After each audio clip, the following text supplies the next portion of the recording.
President Trump is well known for tweeting about fake news.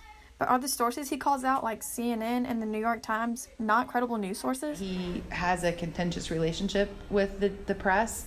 A lot of politicians throughout history have been frustrated when they don't feel like the media is telling their story the way they want them to. They want to highlight the good things, and they, want maybe someone else to be responsible for the bad things. You have CNN News, you have Fox News. I mean, any real news source, these mainstream news sources, they do produce a very biased version of events that are happening, and they're reporting on it in very different ways. What exactly is fake news? Fake news is information that's not true, presented as a truth, that's trying to trick you.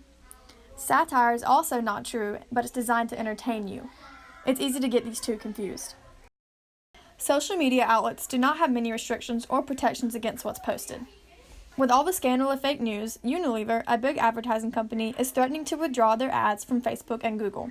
If they go through with it, the contract will cost both companies millions of dollars. But why? So the situation with Facebook and Google, obviously as purveyors of information, or people who make the information superhighway what it is, there's a question about how much responsibility they bear. They're saying, this is an important issue to us, Facebook, Google. We want to see what you're doing to encourage responsible news consumership, rather than, we're just going to make this platform available for anybody to trick anybody with anything. So many people have the ability to produce their opinions, and they can do so in such a way that it sounds legitimate, and maybe their platform makes it look legitimate. So how do we spot it? Number 1, consider the source. Is it mainstream or not? Number 2, check a variety of news sources. Number 3, consider the author. Are they credible, or do they have a bias? Number 4, read skeptically. Don't believe the first thing that you read. That is on us, the people, to do a better job of distinguishing between fact and opinion. It's typically adults who listen to and watch the news, so why should this generation even care?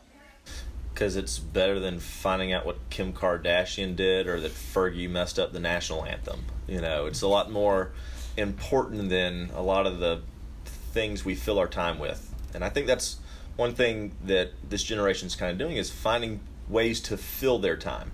And social media can be good and it can be bad, depending on how much time you focus on it and spend on it and what you're doing with it. Fake news is a big deal, because you're constructing a reality with the information that you're consuming.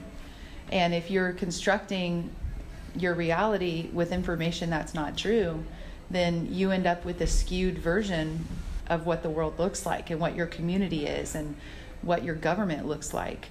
And it's very dangerous, and your generation should care, because you guys are the ones who are going to be making the decisions about what we should do about it.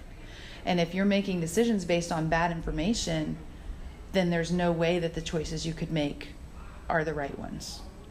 Considering how prevalent social media is, we need to be able to recognize fake news. First of all, don't believe everything you read, see, or hear. Investigate your sources and think critically about author or reader bias.